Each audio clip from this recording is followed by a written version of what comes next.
Hello everyone, hopefully you're doing fine. Assalamu alaikum. Today's session is related to an important aspect in literary theory, which is a kind of lens that allows us to see the elements of literature in a different way. So let's see what deconstruction in post-structuralism means. The opposition challenged by deconstruction, which have been inherent in Western philosophy since the time of the ancient Greeks, are characteristically binary and hierarchical, involving a pair of terms by which a member of the pair is assumed to be primary or fundamental, the other secondary or derivative. For example, includes nature and culture, speech and writing, mind and body, presence and absence, inside and outside, literal and metaphorical, intelligible and sensible, form and meaning. So deconstruction अगर हम देखें तो ये binary से related ही चलता है, जो western और ग्रीक कल्चर के अंदर एक हायरार्की बनाई हुई है, जिसमें एक पेयर है जिसका एक मेंबर होगा, वो फंडामेंटल होगा, उसको हम जरूरी समझेंगे, उसके इर्द गिर्द दूसरा मेंबर या पेयर घूमेगा। जैसा कि नेचर एंड कल्चर है, उसमें नेचर को हम फंडामेंटल देखेंगे तो कल्चर उसके अराउंड घूमेगा, स्पीच को हम देखेंगे तो राइटिंग उसके अराउंड घूमेगी। इसी तरीके से माइंड और प्रेजेंस, इनसाइड आउटसाइड, सो ये एलिमेंट्स एक दूसरे से कोरिलेट करते हैं। So deconstruct an opposition is to explore the tension and contradiction between the hierarchical ordering assumed or in the text and the other aspects of the text and the meaning, especially those which are indirect and implicit. So meaning को हम देखेंगे contradiction के अंदर, हम देखेंगे कि कैसे tension मौजूद है उस हायरार्की के अंदर, उस टेक्स्ट के अंदर। मीनिंग जो इनडायरेक्ट है या इम्प्लिसिट है या छुपा हुआ है, दैट रिलाई ऑन फिगरेटिव और परफॉर्मेटिव यूज ऑफ लैंग्वेज, जो फिगरेटिव यूजेज के ऊपर डिपेंड कर रहा है। जिस तरीके से आप देख लें, सिंबल्स का इस्तेमाल है या मेटाफर का इस्तेमाल है या हाइपरबोली का इस्तेमाल है, तो ये analysis the opposition is shown to be a product और construction of the other text rather than something given independently. So चीज़ों को कंस्ट्रक्ट किया जाता है एक चीज़ को दूसरी चीज़ के साथ कोरिलेट करके। So deconstruction invites us to unravel the constructs around us, कि वो जो constructs हैं, जो social construct हैं, सोसाइटी के अंदर construct किए गए हैं, उनको हम क्या करते हैं, unravel करते हैं, हम उनको break करते हैं और re-examine करते हैं उनकी appearance and reality, and then फिर हम देखते हैं कि किस तरीके से literary work in it self जो है ना, हमें contradiction या अपोजिट मीनिंग वो प्रोवाइड कर रहा है।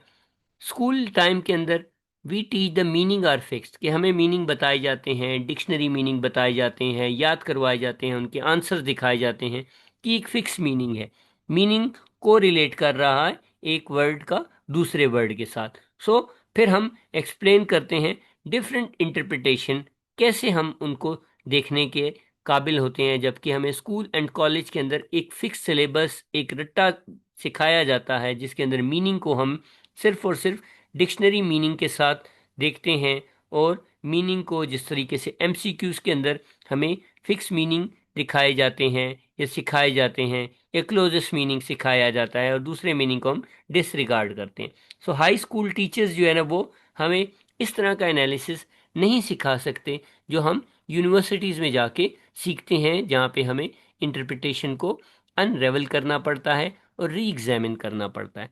सो डीकंस्ट्रक्शनिस्ट जो होते हैं वो क्रिटिक्स हैं, जो मीनिंग के नीचे जाके हिडन सरफेस के अंदर, स्टोरी के अंदर उसको एक्सप्लोर करते हैं। सो वो क्या होते हैं, क्योंकि एक इंसान ने लिखा है with unresolved conflicts and contradictory emotion, उसके अंदर बहुत से कॉन्फ्लिक्ट भी हैं और इमोशंस भी कंट्राडिक्टरी हैं। एक story may disguise then to reveal the underlying anxieties and perplexities of the author. तो फिर आथर की जो अंडरलाइंग एंग्जाइटीज हैं, उसकी जो परेशानियां हैं, उसकी जो बेताबियां हैं, और उसकी जो कॉम्प्लेक्सिटीज हैं जो उसने एम्बेड की हैं, सो उनको हम देखने की कोशिश करेंगे कहाँ कहाँ आथर से भी किस तरीके से एक कंफ्यूजन क्रिएट हुई है, कॉन्ट्रडिक्शन क्रिएट हुई है, और कौन से कॉन्फ्लिक्ट्स अनरिजॉल्व छोड़ दिए गए हैं उस टेक्स्ट के अंदर।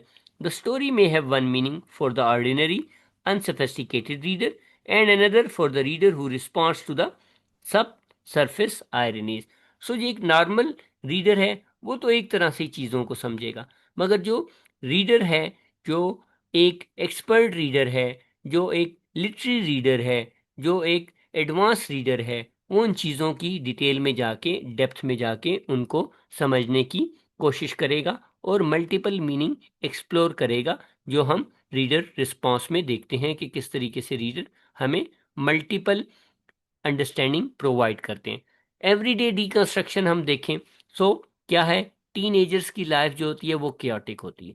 वो उसके अंदर आप अनकवर कर सकते हैं क्यों क्योटिक होती है, क्या है, क्या कोई फिजिकल चेंजेस उनके अंदर आ रही हैं, क्या कोई सोशल प्रेशर उनके अंदर आ रहा है, क्या कोई पीयर प्रेशर उनके अंदर आ रहा है, क्या कोई डिजिटल आइडेंटिटीज डेवलप हो रही हैं, क्या सोसाइटी या स्कूल उनको अनड्यू प्रेशर दे रहे हैं, कौन सी चीज़ें हैं। आप सिर्फ ये नहीं देखेंगे कि ये जो है ना एक शरारती या शैतान लड़का या एक ऐसा इंडिविजुअल है जो अनकंट्रोलेबल है, आप उसकी मल्टीपल रीजंस देखेंगे, तब आप डिकंस्ट्रक्ट करेंगे।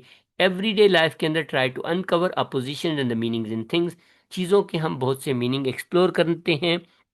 माइंड्स हमारा रिजिड नहीं होता, वो फिक्स मीनिंग की तरफ नहीं चलता, रादर हम जो है ना वो देखते हैं उसके मल्टीपल मीनिंग। और फिर यू एक्सेप्ट एम्बिग्विटी हम देखते हैं, किस तरीके से कंफ्यूजन हम देखते हैं, क्योंकि आप एक होल ट्रुथ को जो है ना आपके सामने नहीं होता, तो आपके सामने फिर कंफ्यूजन होती है। फिर आप ट्रांजिशन कर रहे होते हैं childhood to adulthood and are constructing your own identity, और अपनी ही आइडेंटिटी को आप क्या कर रहे हैं, कंस्ट्रक्ट कर रहे हैं, देख रहे हैं, उसको इमेजिन कर रहे हैं, और उसमें से चीज़ों को न्यूली तरीके से रीफॉर्म और ट्रांसफॉर्म करने की कोशिश कर रहे हैं हम। सो लिटरेचर के अंदर अगर आप देखेंगे, so if you have ever listen to someone explain a book, a movie, or poetry, painting, even a magazine article, and you wanted to interrupt and say, but I saw something that contradicts what are you saying, you have been or you have practiced deconstruction। कि अगर आप कोई चीज़ वहाँ पर contradict देख रहे हैं, कोई चीज़ आपको ऐसी दिख रही है जो एक कन्फ्यूजन क्रिएट कर रही है, एम्बिग्विटी क्रिएट कर रही है, तो आप भी एक डिकंस्ट्रक्शनिस्ट का रोल प्ले कर रहे हैं उस एनालिसिस के दौरान या उस चैप्टर के दौरान। तो डिकंस्ट्रक्शनिस्ट क्या करता है, focuses on contradiction in art, कि आर्ट के बीच में जो जो कॉन्ट्रडिक्शन है उसके ऊपर उसका फोकस होगा। बाइनरीज को अनरेवल करेगा, उनको ब्रेक करेगा, उनको पीसेस में लेके जाएगा, और उनको बताएगा कि वो चीज़ें क्या हैं, अनस्टेबल हैं, चीज़ें स्टेबिलिटी के अंदर नहीं हैं, चीज़ें रादर फ्लूइड हैं, चीज़ें रादर जो है ना वो फिक्स्ड नहीं हैं, बल्कि फ्लेक्सिबल हैं, और उनके मल्टीपल इंटरप्रिटेशन हो सकते हैं। देन फिर अनइंटेंडेड मीनिंग देखेंगे जो मेटाफर के अंदर आपको मिलेंगे, और फिर इंस्टेबिलिटीज देखेंगे हम लैंग्वेज के अंदर, क्योंकि लैंग्वेज भी एक परफेक्ट मोड और मीडियम नहीं है ऑफ कम्युनिकेशन का। बहुत सी चीज़ें अनकही भी होती हैं और बहुत सी बातें अनसुनी भी होती हैं। सो मीनिंग जो है वो मल्टीपल वे से एक्सप्लोर किया जा सकता है, समझा जा सकता है। जैसा कि आप मीनिंग को साइंस के थ्रू भी समझ सकते हैं, फेशियल एक्सप्रेशंस के थ्रू भी समझ सकते हैं, जेस्चर्स के थ्रू भी समझ सकते हैं, और पाजेस के थ्रू भी समझ सकते हैं। सो डिसमेंटलिंग बाइनरीज, अगर वेस्टर्न कल्चर की हम बात करें तो वहाँ पे डुअलिस्टिक टर्म्स के अंदर अपोजिशन को देखा गया, जैसे रिच एंड पुअर को, मैन एंड वुमेन को, सन एंड मून को, डे एंड नाइट को, मैस्कुलिन एंड फेमिनिन को, लाइफ एंड डेथ को। सो ये जो लेफ्ट साइड वाले हैं ये सारे पावरफुल हैं, जिसमें rich, man, son, day, masculine and life. उसके अगेंस्ट में जो बेचारे जो अदर साइड पे हैं वो सारे के सारे पावरलेस हैं। फंडामेंटल लेफ्ट साइड होगा और राइट साइड वाला होगा उसका एक एडजेसेंट पार्ट होगा, एक उसका कनेक्टेड पार्ट होगा, जो उसके कॉन्टेक्स्ट में, उसके शेप में, उसके इमेज में जाके अपने आप को अनरेवल करवाने की अहलियत रखेगा। सो बाइनरीज का अगर आप देखें तो जेंडर बाइनरीज भी हमारे यहाँ मौजूद हैं, मैस्कुलिन फेमिनिन। मगर एक डीकंस्ट्रक्शन जब देखेगा तो वो मैस्कुलिन फेमिनिन के टर्म्स के अंदर नहीं देखेगा, वो ट्रांसजेंडर्स को भी इंक्लूड करेगा। वो देखेगा कि कभी कभी ट्रांसजेंडर भी वो अपना रोल प्ले करते हैं और वो मैस्कुलिन से ज़्यादा इफेक्टिव रोल हो सकता है सोशल कंस्ट्रक्शन में। वो एंड्रोगाइंस को भी देखेगा, एंड्रोजिनी को स्टडी करेगा। एंड्रोगाइंस वो होते हैं जो करेक्टर ब्लर करते हैं जेंडर की बाउंड्रीज को, जिस तरीके से एक female behaving to be a masculine character, जैसा कि उसके अंदर मर्दाना क्वालिटीज होंगी, या मैस्कुलिन करेक्टर जो है ना वो फेमिनिन करेक्टरिस्टिक रखेगा। जैसे बहुत सी बहनों का एक भाई, उसके अंदर फेमिनिन करेक्टरिस्टिक्स हो सकती हैं, या ज़्यादा भाइयों की एक बहन मैस्कुलिन करेक्टरिस्टिक्स हो सकते हैं। तो एंड्रोगाइंस वो करेक्टर होंगे जो मल्टीपल आइडेंटिटीज रखेंगे सोसाइटी के अंदर। ट्रेडिशनल बाइनरीज के अंदर तो मेल और फीमेल था, मगर आप डीकंस्ट्रक्शन के अंदर और कैटेगरीज को भी इंक्लूड कर सकते हैं जिसमें ट्रांसजेंडर एंड एंड्रोगाइंस इंक्लूड होते हैं। So French philosopher Jacques Derrida, जिसको हम फादर ऑफ डीकंस्ट्रक्शन कहते हैं, वो डीकंस्ट्रक्शन की टर्म लेकर आया। वो ये कहता है कि वेस्टर्न कल्चर जो है ना वो अंडरस्टैंड्स थ्रू बाइनरीज देखता है, और इसी तरीके से एक बाइनरी को दूसरी बाइनरी के ऊपर जो है ना हायरार्की के अंदर वो कर देता है। एक को प्रिविलेज और दूसरे को अंडर प्रिविलेज वो देखता है। जिस तरीके से आप देखेंगे कि rich man, son, day, masculine and life ये प्रिविलेज थे, और under privilege poor, women, moon, night, feminine and death थे। इसी तरीके से यहाँ पर इसने जो बाइनरीज हमें दी हैं, इन बाइनरीज के अंदर भी अगर आप देखेंगे तो reason, emotion, life, death, so positive and privilege term जो है ना वो यूजली होती है, बट हमेशा पहली नहीं होती। इट इज जो है ना वो कहता है कि इट स्टैंड्स फॉर ऑल। जब आप कंपेयर करते हैं पॉजिटिव, जो बाकी जो है ना वो दूसरी रेस्ट है वो क्या, नेगेटिव है। सो यहाँ पर रिच, सन, डे, मैस्कुलिन, रीजन ये सारी पॉजिटिव इमेजरी रखते हैं, जबकि poor, moon, night, feminine, emotion, death ये नेगेटिव इमेजरी रखते हैं। जिसके अंदर जैसा कि अगर आप देखेंगे कि एक चीज पावरफुल हो रही है और दूसरी चीज वो पावरलेस हो रही है, तो चीजें हमेशा जो है ना वो इनके एक शेप के अंदर नहीं होती, रादर वो मल्टीपल जो है ना आइडेंटिटीज के अंदर होती हैं, और उनको मल्टीपल आइडेंटिटीज के अंदर ही देखा जा सकता है। इसी वजह से वो अपने आप को इम्पोर्टेंट वो करती हैं। जैसा कि आपको एक पोम अगर आप देखेंगे, या सॉलिलिकी जो विलियम शेक्सपियर की हैमलेट के अंदर से मिलती है, उसके अंदर अगर आप वो देखेंगे तो किस तरीके से हैमलेट हमें इन दो सर्टेनिटी से निकालता है। जिस तरीके से वो कहता है कि टू बी और not to be, that is the question, weather TISS नोबलर in the mind to suffer the slings and arrows of outrageous fortune, or to take arms against the sea of troubles, and by opposing end them, to die, to sleep no more, and by sleep to say we end the heartache and the thousand natural shocks that flush is heir to this a consummation. So यहाँ पर अगर आप देखें तो Shakespeare continue कर रहा है किस तरीके से हम एक हाइब्रिड, एक ब्लरी सिचुएशन के अंदर हम जा रहे हैं कि हम सफर करें, TISS नोबलर in mind to suffer, कि हम टाइम्स एंड स्लिंग्स जो है ना हम आउटरेजियस फॉर्चून के हम देखेंगे, या अपने आप को हम एक सी ऑफ ट्रबल को उठाने के लिए क्या करें, एक वेपन ले लें। सो टू बी और नॉट टू बी एक एग्जैक्ट सिचुएशन दिखाता है हमें, जिसके अंदर हम बाइनरीज को तोड़ देते हैं और हम एक न्यू सिचुएशन क्रिएट करते हैं। सो डिसमेंटल करने के लिए कहता है कि फिलॉसफी मोर प्लूरलिस्टिक होगी, वो everything contains shades of masculine, feminine, कि आप ज़रूरी नहीं है कि सिर्फ मेल और फीमेल ही हो गया, हर जगह पे आपको सन, के अंदर भी जो है ना फेमिनिन कॉन्सेप्ट मिल सकता है, इसी तरीके से मून के अंदर भी मैस्कुलिन मिल सकता है। एक्नॉलेज कहता है कि एक ही टाइम पे दोनों भी हमें दिख सकते हैं, जरूरी नहीं है कि एक दिन को आएगा तो दूसरा रात को आएगा, हमें दोनों दिन में भी दिखाई दे सकते हैं। हमें सूरज जो है ना वो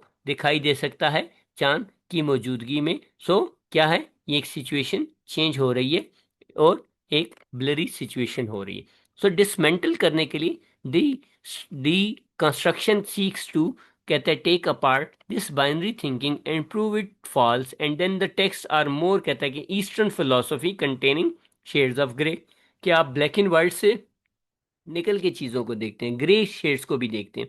one of the first things and the you do deconstructing a text for the binaries, कहता है कि that the author setups, then you look for ways author turns these binaries upside down and prove that one binary is not better than the other, or both concepts are necessary for the other existence। कि एक दूसरे की जरूरत है, जरूरी नहीं है कि एक पावरफुल होगा तो दूसरा पावरलेस रहेगा।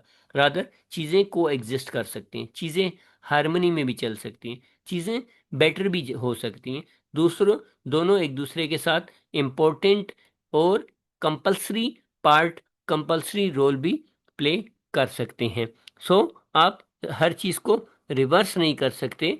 और क्योंकि अगर आप डीकंस्ट्रक्शन में जाके देखेंगे तो डीकंस्ट्रक्शन हमारे पास जो हमें हेल्प करती है वो अंडरलाइंग हायरार्की को जो है ना वो तोड़ती है। डीकंस्ट्रक्शन जो है ना सिंपली रिवर्स नहीं करती है पोजीशन को, और डिस्ट्रॉय भी नहीं करती।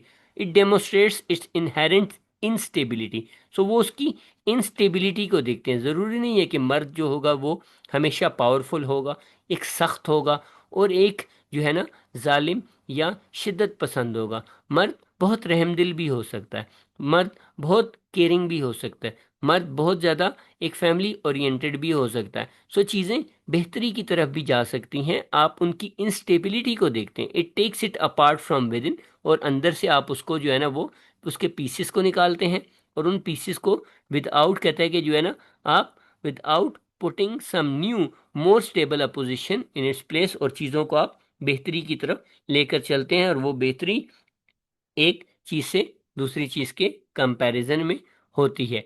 सो फिर another tool for deconstructing art is to look for any metaphor and figure of the speech present, कि उनको आइडेंटिफाई करें, उनके इंटेंडेड मीनिंग देखें, आइडेंटिफाई दी अनइंटेंडेड मीनिंग देखें।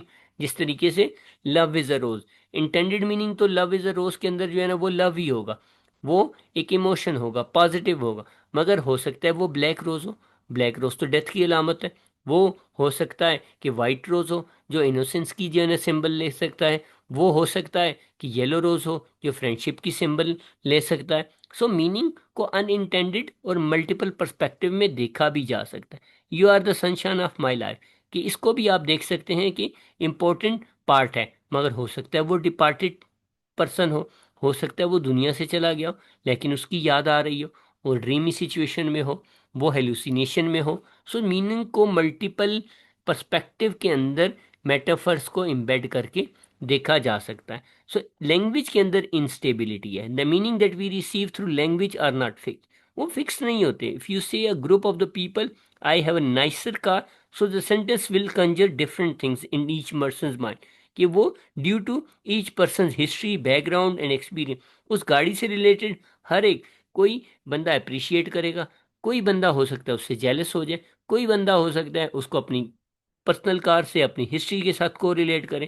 सो it is also to understand the context in which the statement is written and made. यहाँ पर context बहुत important है, एक सिचुएशन बहुत इंपॉर्टेंट है, वो बैकग्राउंड इंपॉर्टेंट है, हिस्ट्री इंपॉर्टेंट है। सारी चीज़ों को एक प्रॉपर एक सिचुएशन के अंदर जाके देखेंगे तब आपको पता चलेगा कि लैंग्वेज की इंस्टेबिलिटी कैसे हमें मल्टीपल मीनिंग लेने में, समझने में हेल्प आउट करती है। एंड देन कौन से स्टेप्स होंगे अपॉन रीडिंग, पहले आपने ब्रीफ समरी पढ़नी है और उसके वर्क को देखना है। फिर आइडेंटिफाई बाइनरी, एक चार्ट के अंदर आप निकाल लें कौन कौन से बाइनरीज हैं, जैसा कि सोनेट के अंदर आपको बहुत डबल बाइनरीज मिलेंगे। आइडेंटिफाई मेटाफर करें, इंटेंडेड अनइंटेंडेड मीनिंग देखें। Look for the words that might have two meaning, जिनके मल्टीपल मीनिंग्स होंगे। और फिर कॉन्ट्रडिक्शन देखें, किस तरीके से does something not make sense और मेक सम सेंस। इसी तरीके से how the work shakes these things up, और किस तरीके से वो चीज़ों को वो कर सकता है। सो आप इन चीज़ों को देख सकते हैं, उनके मल्टीपल मीनिंग देख सकते हैं और उनके इंटेंडेड मीनिंग हेल्प आउट कर सकते हैं। जैसा कि यहाँ पर देखें, विलियम वर्ड्सवर्थ क्या कहते हैं, a slumber did my spirit steal, I had no human fears, she seemed a thing that could not feel the touch of earthly ears. No motion has she now, no force.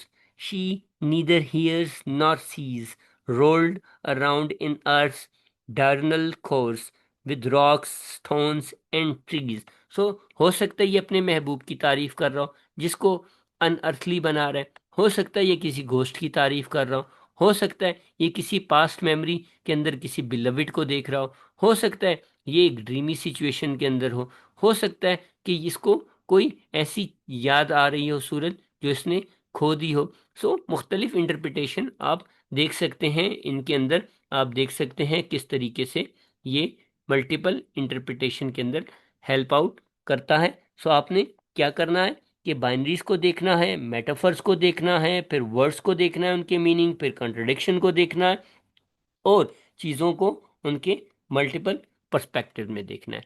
सो आज का session हमारा था D construction से related, जिसको आप multiple meaning, multiple perspective और multiple identities के लिए यूज कर सकते हैं और बाइनरीज को डिसमेंटल कर सकते हैं।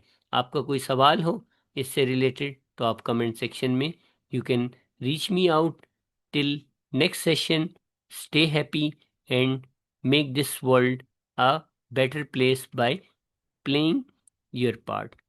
Allah Hafiz and take care.